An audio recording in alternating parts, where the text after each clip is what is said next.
Hello friends, Pandian store serial இனி வரப்போகிற எபிசோட்ஸ்க்கான review தான் பார்க்க போகிறோம். அடுத்தடுத்த சுவாரஸ்யங்களை தெரிஞ்சுக்கிறதுக்கு இந்த வீடியோவை ஸ்கிப் பண்ணாமல் கடைசி வரைக்கும் பாருங்கள். நம்ம மயில இருந்துட்டு மீனா கிட்ட, இங்கே பாரு மீனா, காலையிலேருந்து நம்ம 2 பேர் இருந்தாலும் சமையல் கட்டில் இருந்தோம், இப்படி ஒரு விஷயத்த என்கிட்ட சொல்லவே இல்லை மீனா அப்படின்னு சொல்லிட்டு கேட்குறாங்க. நம்ம மீனா இருந்துட்டு, இங்கே பாருங்கக்கா, எனக்கும் இதுக்கும் எந்த சம்மந்தமே இல்லை, எப்படி கோட்ரஸ்க்கு போகிறதுக்கு அவர் தனியாக முடிவு எடுத்தாரோ அதே மாதிரி தான் இதுவும் அப்படின்னு சொல்லிட்டு மீனா சொல்லியிருப்பாங்க. அதோடு இந்த எபிசோடை வந்து முடிச்சிருப்பாங்க. அடுத்து என்ன நடக்க போகுதுன்னா, நம்ம கோமதி இருந்துட்டு, இங்க பாருடா, நீ பண்றதெல்லாம் கொஞ்சம் கூட சரியில்லடா அப்படின்னு சொல்லிட்டு இருக்காங்க. இங்க பாருமா, திரும்ப திரும்ப நீ ஒரே விஷயத்த பேசுறதுல நியாயமே இல்லம்மா. நாளைக்கு எல்லாருமே வந்துருங்க, போயிட்டு கோட்ரஸ்ல பால் காய்ச்சரலாம், அதே சமயத்துல எல்லா திங்ஸையும் நான் இங்க இருந்து எடுத்துட்டு போயிடுறேம்மா அப்படின்னு சொல்லிட்டு சொல்றாங்க. இங்க பாருடா, திரும்ப திரும்ப ஒரே விஷயத்த பேசாதரா, இப்படி பண்ணாதரா, எனக்கு ரொம்ப கஷ்டமா இருக்குதா அப்படின்னு சொல்லிட்டு பேசிட்டே இருக்காங்க. நம்ம செந்திலும் கோமதியும் ஒரு 10 நிமிஷத்துக்கு பேசிட்டே இருக்காங்க. அவங்க பேச இவங்க பேசன்னு சொல்லிட்டு 2 பேரும் ஒரு நிமிஷம் பேசிட்டே இருக்காங்களா. இன்னொரு பக்கம் பார்த்தீங்கன்னா, நம்ம பாண்டியன் இருந்துட்டு என்ன பேசுறாங்கன்னு சொல்லிட்டு பார்த்துட்டே இருக்காங்க. அதுக்கப்புறம் நம்ம மீனா இருந்துட்டு தலை கொஞ்சம் சுத்துதுன்னு சொல்லிட்டு, கேரா இருக்குன்னு சொல்லிட்டு ஒரு மாதிரி பண்றாங்க. அதுக்கப்புறம் நம்ம ராஜ் இருந்துட்டு, அக்கா என்னாச்சுக்கா அப்படின்னு சொல்லிட்டு கேட்குறாங்க. இல்லை ராஜு, எனக்கு ஒரு மாதிரி தலை சுத்துற மாதிரி இருக்கு ராஜு அப்படின்னு சொல்லிட்டு நம்ம ராஜு கிட்ட சொல்லுவோம். அக்கா, நீங்க கொஞ்ச நேரம் உட்காடுறீங்களா அப்படின்னு சொல்லிட்டு சொல்றதுக்குள்ளேயே நம்ம மீனா இருந்துட்டு மயங்கி கீழே விழுந்துடுறாங்க. விழுந்த உடனே வீட்டில் இருக்கிறவங்க எல்லாருமே பயங்கர ஷாக்கோட, மீனா என்னாச்சு மீனா அப்படின்னு சொல்லிட்டு நம்ம செந்தில் கேட்கவும், நம்ம கோமதி இருந்துட்டு, ஏன் மயில போயிட்டு தண்ணி எடுத்துட்டு வாடி அப்படின்னு சொல்லிட்டு பயங்கரமா கத்த ஆரம்பிச்சிடுறாங்க. நம்ம மயிலும் ஓடி போயிட்டு தண்ணி கொண்டு வராங்க. அதுக்கப்புறம் நம்ம கோமதி இருந்துட்டு தண்ணியை வாங்கி மீனா கணத்துலயே மூஞ்சில தண்ணி அடிக்கிறாங்க. ஆனா மீனா எழுகவே மாட்டாங்க. அதுக்கப்புறம் என்ன, 4 வாட்டி 5 வாட்டி அடிச்ச அப்புறம் தான் நம்ம மீனா எழுந்து உட்காடுறாங்க. அதுக்கப்புறம் நம்ம கோமதி இருந்துட்டு, அடியே மீனா, என்னடி ஆச்சு உனக்கு அப்படின்னு சொல்லிட்டு கேட்குறாங்க. இல்லத்த, தலை ரொம்ப கிருன்னு ஆயிடுச்சு அப்படின்னு சொல்லிட்டு சொல்றாங்க. இங்க பாரு மீனா, உனக்கு இப்போவும் அதே மாதிரி இருக்கா, நம்ம ஹாஸ்பிட்டல் போயிட்டு வரலாமா அப்படின்னு சொல்லிட்டு கேட்குறாங்க. இல்லத்த, வேண்டாத்த, கொஞ்ச நேரம் ரெஸ்ட் எடுத்தா சரியா போகும், 2-3 நாளா ரொம்ப டயர்டா தான் இருக்கு அப்படின்னு சொல்லிட்டு சொல்றாங்க. என்னடி சொல்ற நீ, வாடி ஹாஸ்பிட்டல் போயிட்டு வரலாம் அப்படின்னு சொல்லிட்டு கூப்பிடுறாங்க. இல்லத்த, வேண்டாத்த அப்படின்னு சொல்லிட்டு நம்ம மீனா சொல்லிட்டே இருக்காங்க. ராஜ் இருந்துட்டு, இங்க பாருக்கா, இந்த மாதிரி சமயத்துலலாம் நம்ம ஹாஸ்பிட்டல் போயிட்டு என்ன ஏதுன்னு சொல்லிட்டு கேட்டுட்டு வந்துடணும். இப்படியே நம்ம இருந்தா கண்டிப்பா ஏதாச்சும் பின்னாடி ப்ராப்ளம் வரும்க்கா, வாங்க பிபி சுகர் எல்லாமே கரெக்டா நார்மலா இருக்கான்னு சொல்லிட்டு நம்ம செக் பண்ணிட்டு வந்துடலாம் அப்படின்ற மாதிரி கேட்குறாங்க. அதுக்கப்புறம் நம்ம செந்திலுக்கு வேலை, ஒரு முக்கியமான வேலை இருக்கிறதுனால நம்ம செந்தில் இருந்துட்டு கூட போக மாட்டாரு. அதுக்கப்புறம் என்ன, நம்ம மீனாக்கு அப்பதான் ஞாபகம் வருது, ஐயோ டேட் தள்ளி போயிருக்கே அப்படின்னு சொல்லிட்டு யோசிக்கிறாங்க. அதுக்கப்புறம் ராஜு கிட்ட, ராஜு உங்ககிட்ட ஒரு முக்கியமான விஷயம் பேசணும் ராஜு அப்படின்னு சொல்லிட்டு சொல்றாங்க. அக்கா என்னக்கா, தனியா பேசணும் ராஜு அப்படின்னு சொல்லிட்டு சொல்றாங்க. சரிக்கா வாக்கா போகலாம் அப்படின்னு சொல்லிட்டு ரூம் கூட்டிட்டு போறாங்க. அதுக்கப்புறம் நம்ம மீனா இருந்துட்டு ராஜு கிட்ட, இங்க பாரு ராஜு, எனக்கு எனக்கு இப்போ ஒரு வாரம் ஆச்சு, டேட்டு தள்ளி போயிருக்கு ராஜு அப்படின்னு சொல்லிட்டு சொல்றாங்க. அக்கா என்னக்கா சொல்றீங்க, எனக்கு ரொம்ப சந்தோஷமா இருக்கு, இப்போ நம்ம வீட்டுக்கு ஒரு குழந்தை வரப்போகுதா அப்படின்னு சொல்லிட்டு நம்ம ராஜு இருந்துட்டு பயங்கர சந்தோஷத்தோட கேட்குறாங்க. இங்க பாரு ராஜு, கொஞ்ச நேரம் அமைதியா இரு ராஜு, எனக்கு இதுவா இருக்குமோன்னு ஒரு சந்தேகம் தான், எனக்கு ஒரு கிட்டு மட்டும் வாங்கிட்டு வந்து கொடுக்குறியா, அதை செக் பண்ணிட்டு அதுக்கப்புறம் நம்ம ஹாஸ்பிட்டல் போகலாம் அப்படின்னு சொல்லிட்டு கேட்குறாங்க. அப்படியாக்கா, ரொம்ப சந்தோஷமாக்கா, நான் போயிட்டு இப்போவே வாங்கிட்டு வரேன் அப்படின்னு சொல்லிட்டு நம்ம ராஜு இருந்துட்டு பயங்கர சந்தோஷத்தோட வெளியே ஓடுறாங்க. ஓடி போயிட்டு கதிர்கிட்ட, இங்க பாருங்க கதிர், உங்ககிட்ட ஒரு முக்கியமான விஷயம் பேசணும், வா கொஞ்சம் வெளியே போகலாம் அப்படின்னு சொல்லிட்டு கூப்பிடுறாங்க. அதுக்கப்புறம் நம்ம கதிர் இருந்துட்டு என்னாச்சோ ஏதாச்சும்னு தெரியாம அதாவது ஒரு குழப்பத்திலேயே ராஜு கூட போறாங்க. என்னாச்சு ராஜு, என்ன ப்ராப்ளம், எதுக்காக கடைக்கு, எதுக்கு திடீர்னு வீட்டில் இவ்வளோ பெரிய பிரச்சனை நடந்துக்கிட்டு இருக்கப்போ உங்ககிட்ட முக்கியமான விஷயம் பேசணும், வெளியே கூப்பிட்டு போகணும், ஏன் இப்படியெல்லாம் பண்ற, என்னாச்சு, என்ன விஷயம்னு சொல்லு, இருங்க அப்புறமா உங்களுக்கு சொல்றேன், இப்போ என்ன மெடிக்கலுக்கு கூப்பிட்டு போங்க அப்படின்னு சொல்லிட்டு சொல்றாங்க. என்ன ராஜு நீ இப்படியெல்லாம் பண்ற அப்படின்னு சொல்லிட்டு, இங்க பாருங்க, உங்களுக்கு ஒரு பெரிய சர்ப்ரைஸா நான் வச்சிருக்கேன், இப்போ மெடிக்கலுக்கு மட்டும் கூட்டு போங்க அப்படின்னு சொல்லிட்டு சொல்றாங்க. ராஜு, நீ பண்றது எனக்கு ஒண்ணு கூட புரியவே மாட்டேங்குது ராஜு, எதுக்காக ராஜு இப்படி பண்ணிட்டு இருக்க, இங்க பாருங்க, நான் சொல்றத மட்டும் கேளுங்க, சும்மா கேள்வி மேல கேள்வி கேட்டுட்டே இருக்காதீங்க, ஃபர்ஸ்ட் வண்டியை மெடிக்கல் ஷாப்புக்கு விடுங்க அப்படின்னு சொல்லிட்டு சொல்றாங்க. நம்ம கதிர் இருந்துட்டு எதுவுமே பேசாம மெடிக்கல் ஷாப்புக்கு வண்டியை விட்டுடுறாரு. அதுக்கப்புறம் என்ன, மெடிக்கல் ஷாப்புக்கும் போயிடுறாங்க. போன உடனே நம்ம ராஜு இருந்துட்டு ரொம்பவே குஷியா, ஒரு 100 ரூபாய் இருந்தால் கொடுங்க அப்படின்னு சொல்லிட்டு அதாவது கதிர் கிட்ட வாங்குறாங்க. ராஜி நீ என்ன பண்ணுறதுன்னு எனக்கு புரியவே இல்லை ராஜி, என்னதான் பண்ணுறேன்னு சொல்லு ராஜி அப்படின்னு சொல்லிட்டு கேட்குறாங்க. இங்கே பாருங்க கொஞ்ச நேரம் அமைதியாக இருக்கீங்களா இல்லையா, காசு கொடுங்க அப்படின்னு சொல்லிட்டு கேட்குறாங்க. ராஜி அன்னைக்கு ஏதாவது உடம்பு முடியலையா, டேப்லெட் எதுவும் வாங்க போறியா, என்னாச்சுன்னு சொல்லு ராஜி, இங்கே பாருங்க திரும்ப திரும்ப பேசிட்டே இருக்காதீங்க, ஃபர்ஸ்ட் காசை கொடுங்க அப்படின்னு சொல்லிட்டு கேட்குறாங்க. அதுக்கப்புறம் என்ன நம்ம கதிரும் ஒன்றுமே புரியாமல் காசை எடுத்து கொடுக்குறாரு. அதுக்கப்புறம் காசை வாங்கிட்டு போயிட்டு ரொம்பவே சந்தோஷமா போயிட்டு மெடிக்கல் ஷாப்பில் ஒரு கிட்டு ஒன்று கொடுங்க அப்படின்னு சொல்லிட்டு கேட்குறாங்க. என்ன கிட்டுன்னு சொல்லிட்டு மெடிக்கல் ஷாப்பில் கேட்கவும் ப்ரெக்னன்சி கிட்டு தான் சிஸ்டர் கொடுங்க சிஸ்டர் அப்படின்னு சொல்லிட்டு நம்ம ராஜு இருந்துட்டு கேட்குறாங்க. அதுக்கப்புறம் என்ன அதை ஒரு பேப்பரில் போட்டு மடித்து கொடுக்கறதுனால நம்ம கதிருக்கு இருந்துட்டு தெரிய மாட்டேங்குது. ஏதாச்சும் டேப்லெட் தான் வாங்குவா போல அப்படின்னு சொல்லிட்டு நினச்சிக்கிறாரு. அதுக்கப்புறம் என்ன நம்ம ராஜு இருந்துட்டு வாங்கிட்டு வந்த உடனே வண்டியில் உட்காந்துக்கிட்டு சீக்கிரம் வீட்டுக்கு போங்க சீக்கிரம் வீட்டுக்கு போங்கன்றாங்க. என்ன ஆச்சு ராஜு உனக்கு, நான் ஏதாச்சும் கேட்டால் மட்டும் கேட்டான்னு சொல்கிறல்ல, இப்போ நீ இப்படியெல்லாம் பண்ணுறத பார்த்தா எனக்கு கொஞ்சம் பயமாக இருக்குல்ல, என்ன ஆச்சுன்னு சொல்லு ராஜி அப்படின்னு சொல்லிட்டு கேட்குறாங்க. இங்கே பாருங்க நான் வீட்டுக்கு போனது அப்புறம் வீட்டுக்கு போயிட்டு எல்லாரும் முன்னாடி எல்லா விஷயத்தையும் சொல்கிறேன், இப்போ நீங்கள் வீட்டுக்கு போங்க அப்படின்னு சொல்லிட்டு நம்ம ராஜு வந்து பயங்கரமாக எமோஷ்னலாக அதாவது கதிர்கிட்ட சொல்லவும் கதிர் இருந்துட்டு பயங்கர மண்ணை கொடிச்சல்ல வண்டி எடுத்துகிட்டு வீட்டுக்கு போகிறாரு. அதுக்கப்புறம் என்ன நம்ம ராஜா இருந்துட்டு வீட்டுக்கு போன உடனே டக்குன்னு இறங்கி குடுகுடுன்னு உள்ளே ஓடிடுறாங்க. இதெல்லாம் பார்த்தா நம்ம கதிருக்கு பயங்கரமாக கோவருது. நான் எவ்வளோ கேட்குறேன் ஏதாச்சும் ஒன்று சொல்கிறலா பார்த்தியா அப்படின்னு சொல்லிட்டு பயங்கரமாக கோவப்படுறாரு. அதுக்கப்புறம் என்னதான் சொல்ல போகிறான்னு சொல்லிட்டு நம்ம உள்ளே போயிட்டு பார்ப்போம் அப்படின்னு சொல்லிட்டு உள்ளே போகிறாங்க. நம்ம அதாவது நம்ம ராஜா இருந்துட்டு குடுகுடுன்னு மீனா ரூமுக்கு ஓடுறாங்க.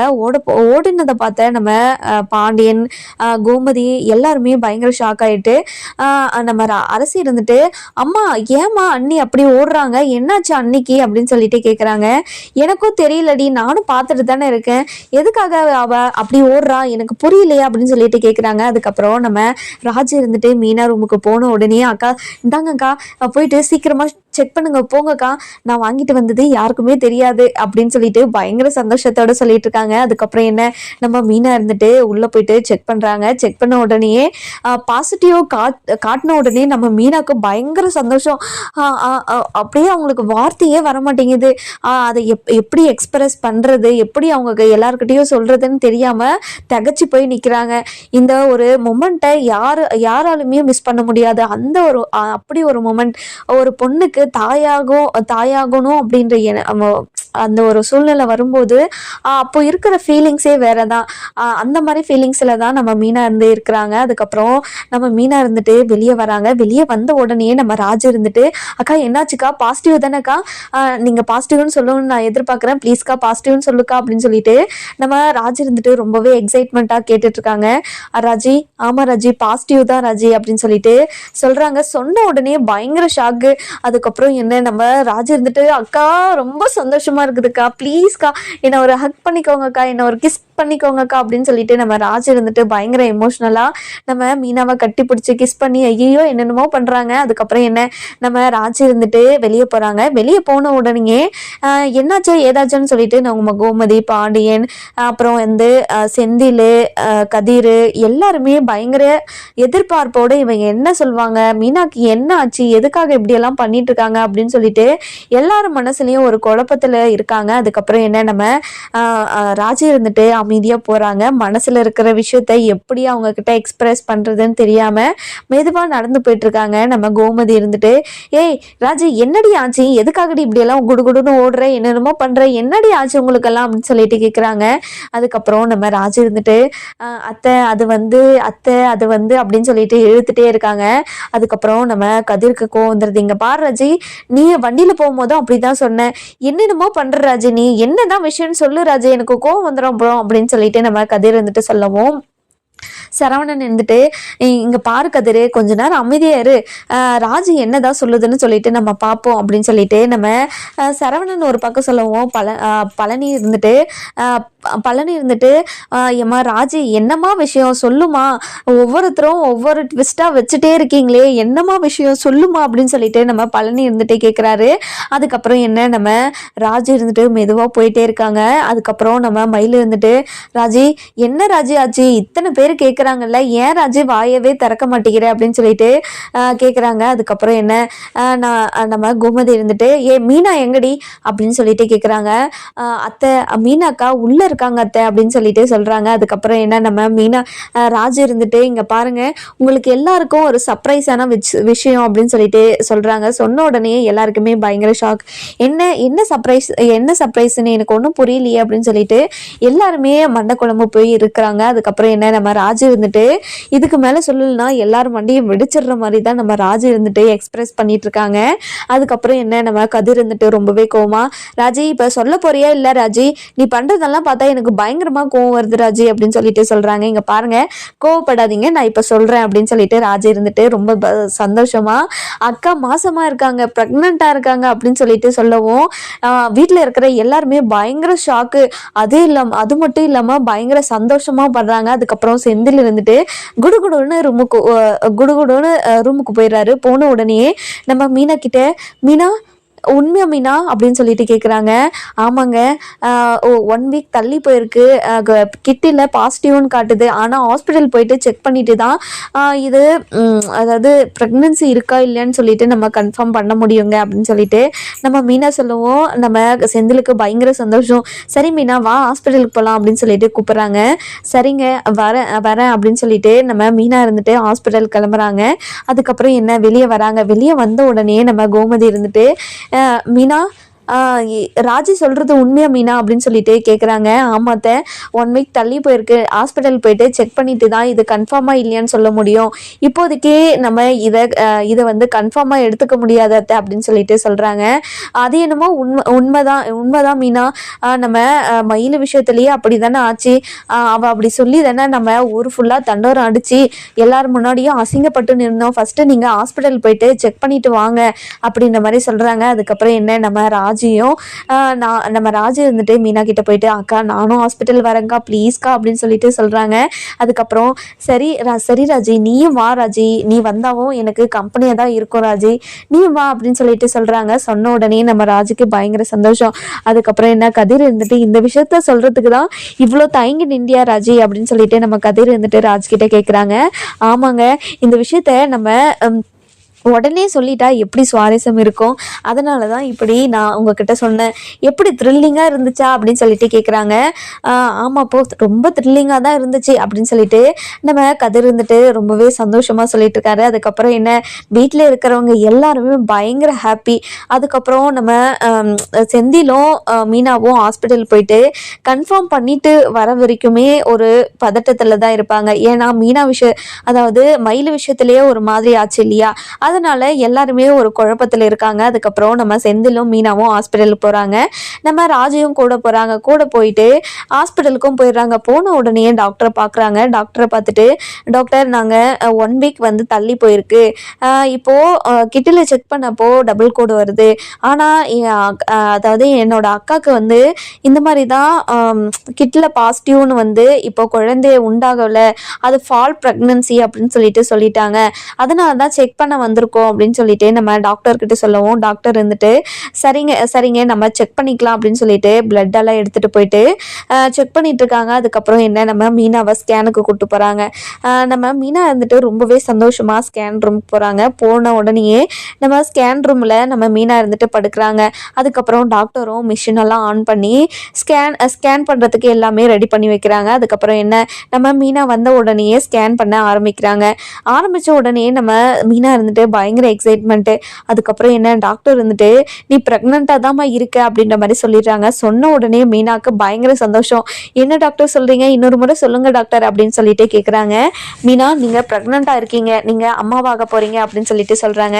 சொன்ன உடனே பயங்கர சந்தோஷம் நம்ம மீனாக்கு. அதுக்கப்புறம் என்ன நம்ம மீனா இருந்துட்டு ரொம்பவே ஸ்லோவாக இறங்கி கீழே நடக்கிறாங்க, மெதுவாக நடந்து வராங்க. அதுக்கப்புறம் என்ன டாக்டர் நானே என்னோட புருஷங்கிட்ட சொல்லிக்கிறேனே அப்படின்னு சொல்லிட்டு நம்ம மீனா இருந்துட்டு ரொம்பவே ஆசைப்படுறாங்க. அதுக்கப்புறம் என்ன, உங்களோட ஆசைப்படியே கண்டிப்பாக உங்களோட புருஷன்கிட்ட நீங்களே சொல்லிக்கோங்க அப்படின்னு சொல்லிட்டு நம்ம டாக்டர் இருந்துட்டு மீனா கிட்ட சொல்லவும், மீனா இருந்துட்டு ரொம்பவே சந்தோஷமா வெளியே போகிறாங்க. வெளியே போனதுமே நம்ம செந்தில் இருந்துட்டு, என்னாச்சு மீனா, டாக்டர் என்ன சொன்னாங்க மீனா, பாசிட்டிவ் தானே அப்படின்னு சொல்லிட்டு கேட்குறாங்க. ஆமாங்க பாசிட்டிவ் தான் அப்படின்னு சொல்லிட்டு நம்ம மீனா இருந்துட்டு வெக்கப்பட்டுட்டே சொல்லவும், ராஜு பயங்கர சந்தோஷம். அக்கா உண்மையாக்கா, நீங்கள் ப்ரெக்னெண்ட்டாக இருக்கீங்களாக்கா, ரொம்ப சந்தோஷம்க்கா, நீங்கள் இப்படி ஒரு வார்த்தையை சொல்லுவீங்கன்னு தான் நான் ரொம்ப நாளாக எதிர்பார்த்துட்டு இருந்தேன். இப்போ இந்த இந்த வார்த்தையை சொன்னதுனால பயங்கர சந்தோஷங்க்கா. இப்போ ஒரு வாட்டி நான் கட்டி பிடிச்சிக்கவாக்கா அப்படின்னு சொல்லிட்டு கேட்குறாங்க. அதுக்கப்புறம் என்ன ராஜி அப்படின்னு சொல்லிட்டு கட்டி பிடிச்சிக்கிறாங்க. கட்டி பிடிச்சிக்கிட்ட உடனே நம்ம செந்தில் இருந்துட்டு, ஏய் நான் பண்ண வேண்டியதெல்லாம் நீங்கள் ரெண்டு பேரும் பண்ணிட்டு இருக்கீங்க, இதில் நியாயமே இல்லை அப்படின்னு சொல்லிட்டு நம்ம செந்தில் ஒரு பக்கம் பொறாமப்படுறாரு. அதுக்கப்புறம் என்ன, நம்ம இங்கே பாருங்க மீனா இருந்துட்டு, இங்கே பாருங்க இதெல்லாம் நம்ம ரூமில் வச்சுக்கலாம், அமைதியாக இருங்க அப்படின்னு சொல்லிட்டு நம்ம மீனா இருந்துட்டு ஒரு பக்கம் சொல்கிறாங்க. அதுக்கப்புறம் என்ன, நம்ம மீனா, ராஜி, செந்தில் இவங்க 3 பேருமே பயங்கர சந்தோஷத்தோட கடையில் போயிட்டு ஸ்வீட் வாங்கிட்டு எல்லாமே வாங்கிட்டு வீட்டுக்கு போகிறாங்க. வீட்டுக்கு போனது உடனே நம்ம மீனா இருந்துட்டு ரொம்பவே சந்தோஷமாக ஸ்வீட் எடுத்துகிட்டு போயிட்டு எல்லாருக்கிட்டேயும் கொடுக்குறாங்க. கொடுத்த உடனே பயங்கர சந்தோஷம் வீட்டில் இருக்கிறவங்க எல்லாருமே. நம்ம கோமதி இருந்துட்டு, என்னாச்சு மீனா, டாக்டர் என்ன சொன்னாங்க அப்படின்னு சொல்லிட்டு கேட்குறாங்க. அம்மா அத்தை நான் ப்ரெக்னெண்ட்டாக இருக்கேன் அத்தை அப்படின்னு சொல்லிட்டு சொல்கிறாங்க. நம்ம கோமதிக்கு பயங்கர சந்தோஷம். என்னடி சொல்கிற, உண்மையாவா, ரொம்ப சந்தோஷமாக இருக்குடி அப்படின்னு சொல்லிட்டு நம்ம கோமதி இருந்துட்டு பயங்கரமாக சந்தோஷப்படுறாங்க. நம்ம நம்ம செந்தில், அதாவது நம்ம செந்தில் இருந்துட்டு என்ன பயங்கர சந்தோஷத்தில் இருக்காரு. அதுக்கப்புறம் பாண்டியன் இருந்துட்டு, கோமதி நம்ம வீட்டுக்கும் ஒரு குட்டி பாப்பா வரப்போதா அப்படின்னு சொல்லிட்டு பயங்கர சந்தோஷத்தில் இருக்காரு. அதுக்கப்புறம் என்ன, நம்ம பாண்டியன் இப்படி சொன்னதை கேட்டு நம்ம செந்தில் இருந்துட்டு, எல்லாம் கோட்ரஸுக்கு போகிறேன்னு சொன்னதுனால தான் இப்படியெல்லாம் நடந்துச்சு அப்படின்னு சொல்லிட்டு சொல்கிறாரு. அதுக்கப்புறம் என்ன, நம்ம கோமதி இருந்துட்டு, இங்கே பாரடா செந்தில், இனிமே தனியாக போகிறேன் கினியாக போகிறேன்லாம் சொல்லிட்டெல்லாம் இருக்காத. மீனாவை யாரை பார்த்துப்பா, தனியாக இருந்தா நீ பார்த்துப்பியா, நீ உன்னை பார்த்தா சுடுதண்ணி கூட நீ வச்சு கொடுக்க மாட்ட, நீ எல்லாம் திரும்ப தனியாக போகிறேன் கினியாக போகிறேன்லாம் பேசிட்டு இருக்காது சரியா, அது கொஞ்சம் கூட நல்லா இல்லை அப்படின்னு சொல்லிட்டு நம்ம கோமதி இருந்துட்டு, அதாவது செந்தில்கிட்ட சொல்கிறாங்க. இங்கே பாருமா, இந்த விஷயம் நடந்ததுனால அந்த விஷயம் நடக்காதுன்னு ஒன்றும் இல்லைம்மா, நாளைக்கு பால் காய்ச்சறது தான், இந்த வீட்டை விட்டு போகிறது அப்படின்னு மாதிரி சொல்கிறாங்க. அதுக்கப்புறம் நம்ம கோமதி இருந்துட்டு, இங்கே பாருடா நீ இப்படி பேசிட்டே இரு, நீ மட்டும் கோட்ரஸ்க்கு போய் என்னோட மருமக இங்கே தான் இருப்பா, என்ன மீனா சொல்கிறது, நீ இங்கே தானே இருப்ப அப்படின்னு சொல்லிட்டு சொல்கிறாங்க. கேட்குறாங்க. நம்ம மீனா இருந்துட்டு, சரிங்கத்த நான் இங்கே இருந்துக்கிறேன் அத்தை அப்படின்னு சொல்லிட்டு நம்ம மீனா இருந்துட்டு சொல்கிறாங்க. சொன்ன உடனே நம்ம செந்திலுக்கு கோவம் வந்துடுது. இங்கே பாரு மீனா, இந்த மாதிரியெல்லாம் பண்ணாதான் எனக்கு கோவம் வந்துடும் அப்படின்னு சொல்லிட்டு சொல்கிறாங்க. அரசு இருந்துட்டு, அண்ணன் கொஞ்ச நேரம் அமைதியாக இருந்தேன், அண்ணி மாசமாக இருக்கிறாங்க அப்படின்னு சொன்ன விஷயத்த எல்லாரையும் கொஞ்சம் சந்தோஷப்படுத்த விடுன, நீ இப்போ தனியாக போகிறேன்னு சொல்லிட்டு இருந்தா அந்த விஷயத்த மறந்துட்டு இந்த விஷயத்த கஷ்டப்படுறது மாதிரி தான் எல்லாருக்குமே நடந்திருக்கும், ப்ளீஸ் நான் கொஞ்ச நேரம் அமைதியாக இருந்தேன் அப்படின்னு சொல்லிட்டு நம்ம அரசு இருந்துட்டு செந்தில் கிட்ட சொல்லவும், செந்தில் இருந்துட்டு வாய மூடிட்டு அமைதியாகவே இருக்காரு. அதுக்கப்புறம் அரசு இருந்துட்டு, அண்ணி ரொம்ப சந்தோஷம் அண்ணி, நீங்கள் இப்படி ஒரு வார்த்தையை சொல்லுவீங்கன்னு சொல்லிட்டு நான் எதிர்பார்க்கவே இல்லை அப்படின்னு சொல்லிட்டு சொல்கிறாங்க. இங்கே பாராஜி, இங்கே பாரு அரசி, எனக்கே அதிர்ச்சியாக தான் இருக்குது, நான் ப்ரெக்னெண்ட்டாக இருக்குன்னான்னு சொல்லிட்டு என்னாலே நம்ப முடியல ராஜி, எனக்கு ரொம்ப சந்தோஷமாக இருக்குது, இந்த ஃபீலிங்ஸ் ஒரு மாதிரி டிஃப்ரெண்ட்டாக இருக்குது ராஜி, டிஃப்ரெண்ட்டாக இருக்குது அரசி அப்படின்னு சொல்லிட்டு சொல்கிறாங்க. அதுக்கப்புறம் என்ன, வீட்டில் இருக்கிறவங்க எல்லாருமே பயங்கர சந்தோஷம். அதுக்கப்புறம் என்ன, நம்ம மீனா இருந்துட்டு அப்பாவுக்கு ஃபோன் பண்ணி சொல்லணும் அப்படின்னு சொல்லிட்டு செந்தில் கிட்ட சொல்லவும், செந்தில் இருந்துட்டு, ஆமாம் மீனா அதை மறந்துட்டோம் இல்லை, உங்கள் அப்பாவுக்கும் உங்கள் மம்மிக்கும் இந்த விஷயத்த சொன்னால் அவங்க ரொம்ப சந்தோஷப்படுவாங்க, நான் ஃபோன் பண்ணி சொல்லிடவா அப்படின்னு சொல்லிட்டு கேட்குறாங்க. சரிங்க நீங்களே சொல்லிடுங்க அப்படின்னு சொல்லிட்டு நம்ம மீனா இருந்துட்டு சொல்லவும், நம்ம செந்தில் இருந்துட்டு மீனாவோட அப்பா அம்மாவுக்கு ஃபோன் பண்ணுறாங்க. மீனாவோட அப்பா இருந்துட்டு ஃபோனை எடுக்கிறாங்க. சொல்லுங்க மாப்பிள்ள நல்லா இருக்கீங்களா அப்படின்னு சொல்லிட்டு கேட்குறாங்க. நல்லா இருக்கேன் மாமா, உங்களுக்கு ஒரு முக்கியமான விஷயம் உங்ககிட்ட சொல்லணும் அப்படின்னு சொல்லிட்டு சொல்கிறாங்க. என்ன மாப்பிள்ள, என்ன விஷயம் அப்படின்னு சொல்லிட்டு கேட்கவும், நம்ம அதாவது செந்தில் இருந்துட்டு தயங்கிக்கிட்டே இருக்காரு. அது வந்து அப்படின்னு சொல்லிட்டு தயங்கிக்கிட்டே இருக்காரு. அதுக்கப்புறம் மீனாவோட அப்பா இருந்துட்டு, என்னாச்சு மாப்பிள்ள, என்ன விஷயம் இருந்தாலும் சொல்லுங்க, நான் எதா இருந்தாலும் பார்த்துக்கிறேன், சொல்லுங்க மாப்பிள்ள அப்படின்னு சொல்லிட்டு கேட்குறாங்க. இல்லை மாப்பிள்ள, இல்லை மாமா, உங்ககிட்ட ஒரு விஷயம் பேசணும், அது எப்படி பேசுறதுன்னு தான் எனக்கு தெரியல. இங்கே பாருங்க மாப்பிள்ள, எந்த பிரச்சனையாக இருந்தாலும் பரவாயில்ல, உங்களுக்காக நாங்கள் இருக்கோம், நாங்கள் நிற்கிறோம் அப்படின்னு சொல்லிட்டு நம்ம மீனாவோட அப்பா இருந்துட்டு சொல்கிறாரு. இங்கே பாருங்க மாமா, எந்த பிரச்சனையுமே இல்லை, நீங்கள் இப்போ தாத்தா ஆக போகிறீங்க, அந்த விஷயத்த சொல்லலாம் தான் நான் ஃபோன் பண்ணேன் அப்படின்ற மாதிரி சொல்கிறாங்க. நம்ம மீனாவோட அப்பாவுக்கு ஃபஸ்ட்டு புரிய மாட்டேங்குது, என்ன சொல்கிறீங்க அப்படின்னு சொல்லிட்டு நம்ம மீனாவோட அப்பா இருந்துட்டு இன்னொரு டைம் கேட்குறாரு. நம்ம செந்தில் இருந்துட்டு, இங்கே பாருங்க மாமா, நீங்கள் தாத்தாவாக போகிறீங்க, அத்தை கிட்ட சொல்லிடுங்க, அத்தை பாட்டி ஆக போகிறாங்க அப்படின்ற மாதிரி சொல்கிறாங்க. சொன்ன உடனே நம்ம மீனாவோட அப்பாவுக்கு இருந்துட்டு பயங்கர சந்தோஷம். என்ன மாப்பிள்ள சொல்கிறீங்க, இந்த சந்தோஷமான விஷயத்த நீங்கள் இப்படி சொல்கிறீங்களே, எனக்கு ரொம்ப சந்தோஷமாக இருக்கு மாப்பிள்ள. இப்போ மீனா எங்கே இருக்கா அப்படின்னு சொல்லிட்டு கேட்குறாங்க. இங்கே தான் மாமா இருக்கா, கொடுக்கவா அப்படின்னு சொல்லிட்டு கேட்குறாங்க. கொடுங்க மாப்பிள்ள அப்படின்னு சொல்லிட்டு நம்ம மீனா இருந்துட்டு மீனாவோட அப்பா கிட்ட சொல்கிறாங்க. அப்பா, என்னப்பா சொல்லுங்கப்பா, நல்லா இருக்கீங்களா அப்படின்னு சொல்லிட்டு கேட்குறாங்க. என்னம்மா இது, இப்படி ஒரு சந்தோஷமான விஷயம் நடந்திருக்கு, என்கிட்ட இப்போ தான் சொல்கிறீங்க. அப்பா, இப்போ தான்ப்பா ஹாஸ்பிட்டல் போயிட்டு வந்தோம் அப்படின்னு சொல்லிட்டு சொல்கிறாங்க. அதுக்கப்புறம் என்ன, மீனாவோட அப்பாவும் அம்மாவும் இப்போவே கிளம்பி வரோம்மா அப்படின்னு சொல்லிட்டு சொல்கிறாங்க. அதுக்கப்புறம் என்ன, நம்ம செந்தில் இருந்துட்டு இந்த விஷயத்தால் கோட்ரஸ்க்கு போவாரா மாட்டாரான்னு சொல்லிட்டு நம்ம வர எபிசோட்ல பார்க்கலாம். இந்த வீடியோ உங்களுக்கு பிடிச்சிருந்தா லைக் பண்ணுங்க, சப்ஸ்கிரைப் பண்ணுங்க, மறக்காம பெல் ஐகானையும் கிளிக் பண்ணிக்கோங்க.